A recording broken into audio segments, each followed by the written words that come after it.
La quatrième œuvre intérieure du Saint-Esprit consiste en ce qu'il est le gage de notre héritage, Éphésiens 1,14 et 2 Corinthiens 1,22. Supposez que vous deviez acheter une propriété à Sydney. Vous iriez à la ville, vous regarderiez la propriété. Et si vous l'aimez, vous proposeriez de l'acheter pour une somme de 30 000 $ peut-être, ou plus, parce que vous proposez de l'acheter. Et vous posez comme acheteur potentiel.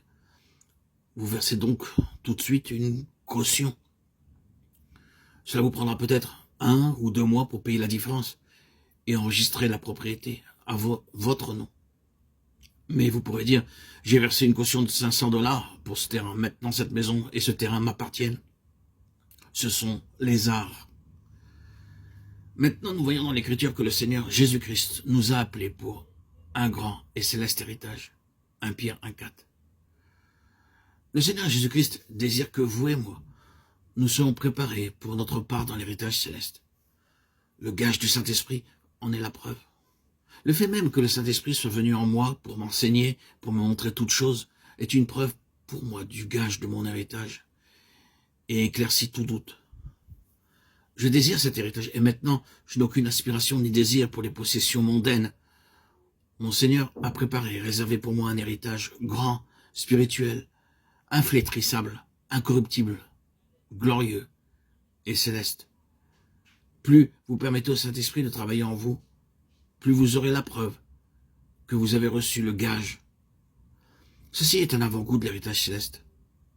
Il vous dit toujours à nouveau de ne pas vous laisser séduire par la richesse de ce monde, car elle passera également, et vous n'emporterez rien avec vous.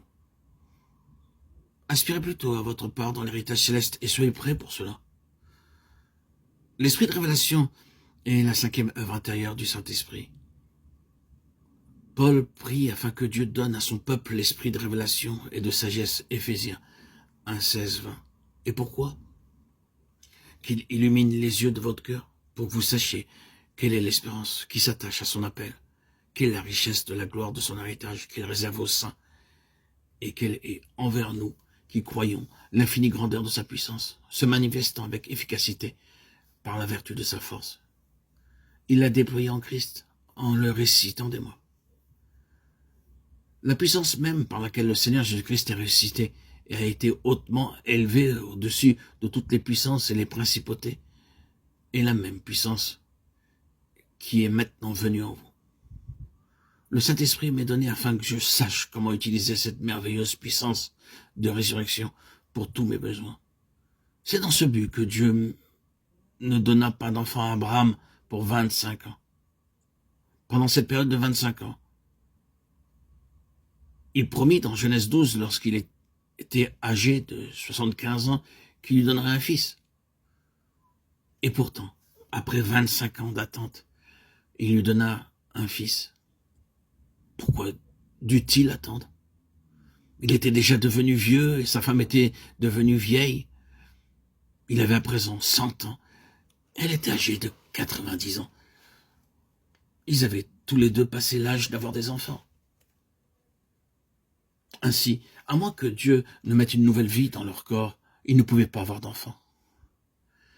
Dieu voulait montrer à Abraham qu'il y avait une puissance disponible pour lui, la puissance qui triomphe de la mort, appelée la puissance de la résurrection. Ce fut par cette puissance que Dieu put dire à Abraham, « Tu verras ma cité qui a de solides fondements, et là, tu auras un héritage céleste. »